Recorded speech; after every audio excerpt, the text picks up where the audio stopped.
vocals and played guitar. The guitar, 6-string guitar.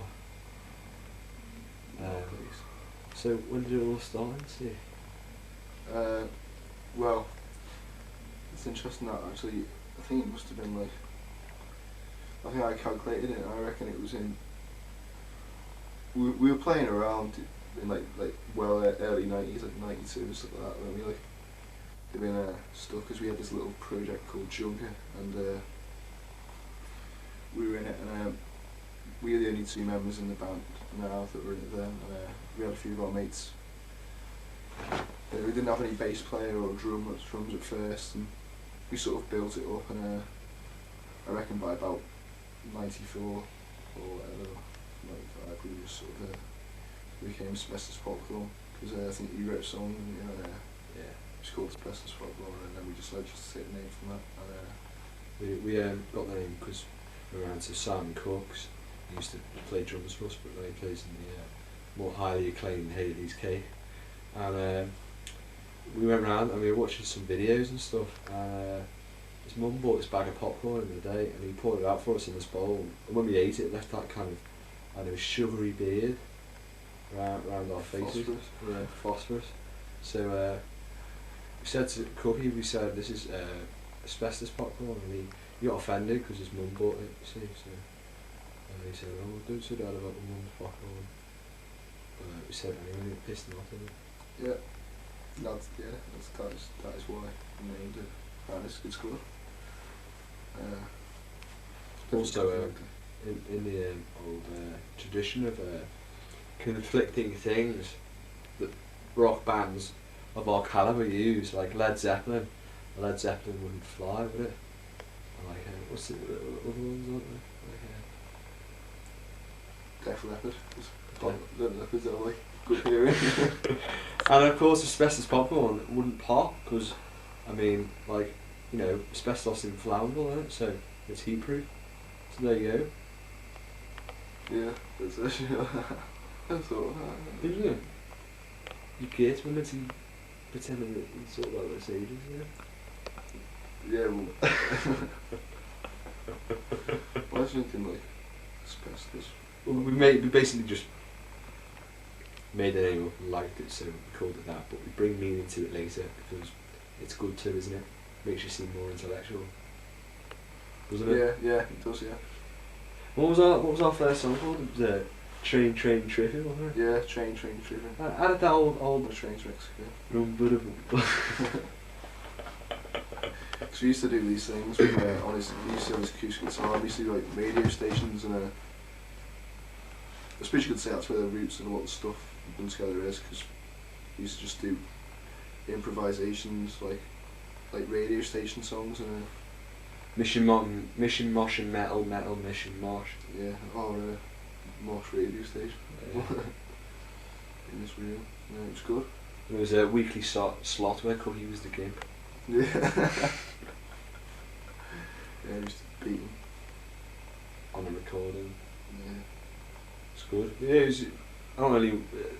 I mean, we've got Tim now. Is a really fast, hard drummer. It's very constant. But Cookie had his own style. But we mainly liked him because we used to punish him. Yeah. We used to like. He wasn't like the.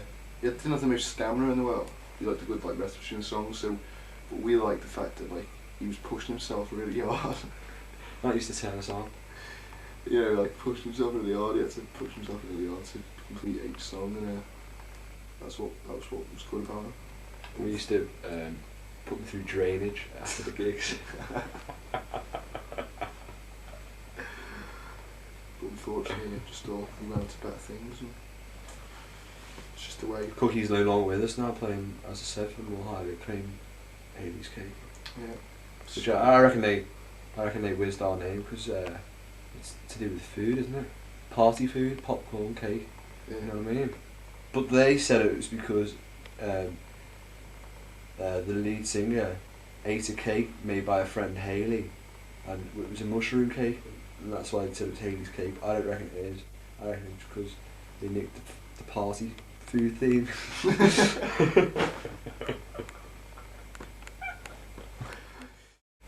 I think a lot of the band, because Simon was finding it difficult to commit, I think because he had a lot of, we didn't realise this at the time, but he had a lot of personal family stuff going on, which we feel a bit bad about, really, don't we? Because we didn't know about certain things going on in his life, so. But I talked to Cookie and said, you can't commit to our band as much as, we would like, and we don't want to be second best either to Haley's Cake, so he was pretty, I don't know, agreeable about the whole thing, wasn't he? Yeah, I think in some ways just taking the pressure off it was pretty.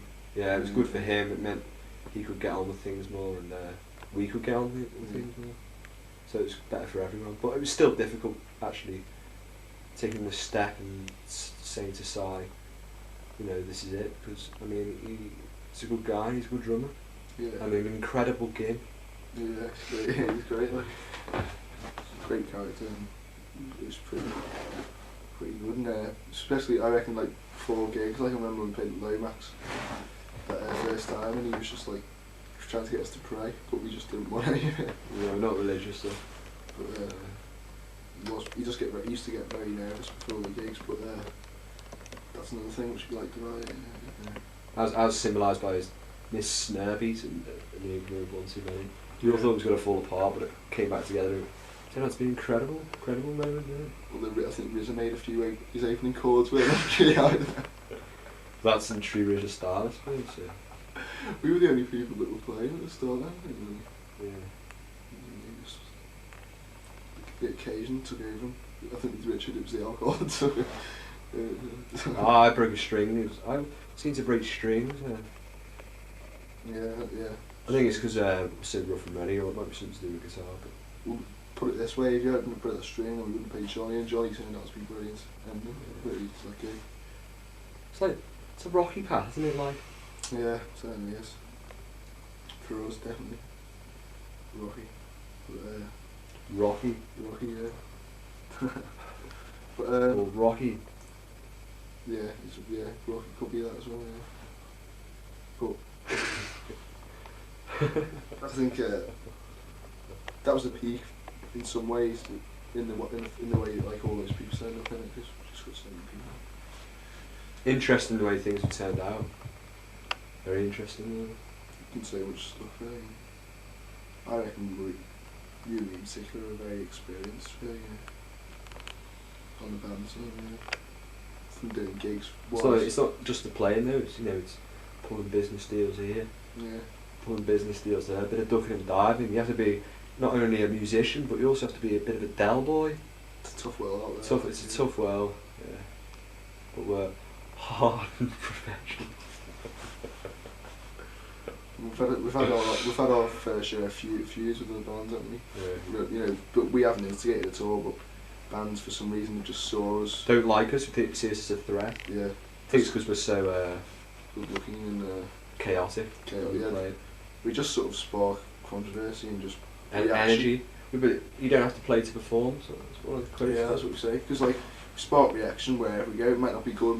Could be a good reaction, a bad reaction. But either way, it's a reaction in it, and that makes people sort of jealous, and that's why I think in the most bands in the past have just for no reason at all just started trying to get a feud on the go. Our following isn't so mainstream either. It's not people who like, I don't know, we're not kind of a pub band that plays covers. We've got kind of a cult following. We're kind of, when we play to an audience, we usually get, or sometimes we get a good response, sometimes we get a bad response, but usually we just hit the heart of one person, and that's good enough for us, isn't it, Josh? Absolutely. If we just influence that one person, then we're happy people. So in the band now is myself, Stevie, Rizza Williams, and Timmy Onion. Rizza started turning up to practices, didn't he? Yeah. He's an admirer, wasn't he? Yeah, he loved the band, and he loved to come to watch us. And I suppose it's a fairy tale story, because he got his dream to play for the band, and he bought a bass. He didn't actually buy a bass for his own personal use, but I suppose he did. But he didn't have a bass before he joined the band. He just realised we didn't have a bassist, because we didn't for a while. It just used to be me, Steve, Glenn, and another guy called Bart, and Craig used to play with us as well. But then for a while it was only the three of us, and so RZA saw the gap and filled it, I suppose. Yeah, it was a shrewd business move because he's made a few quid from the odd gig. Hasn't he? Yeah, I suppose so. But yeah, RZA there, I mean, he's just charismatic. Yeah, nobody could break two bass strings in one night and then whip up a pit. Yeah, So, I mean, he's pretty unique. Hi, I'm Richard. This is RZA. Yeah. Go on. You want me to talk about, like, Yeah, we've done our bit. What are your opinions? Is it how you conceived. any rubbish we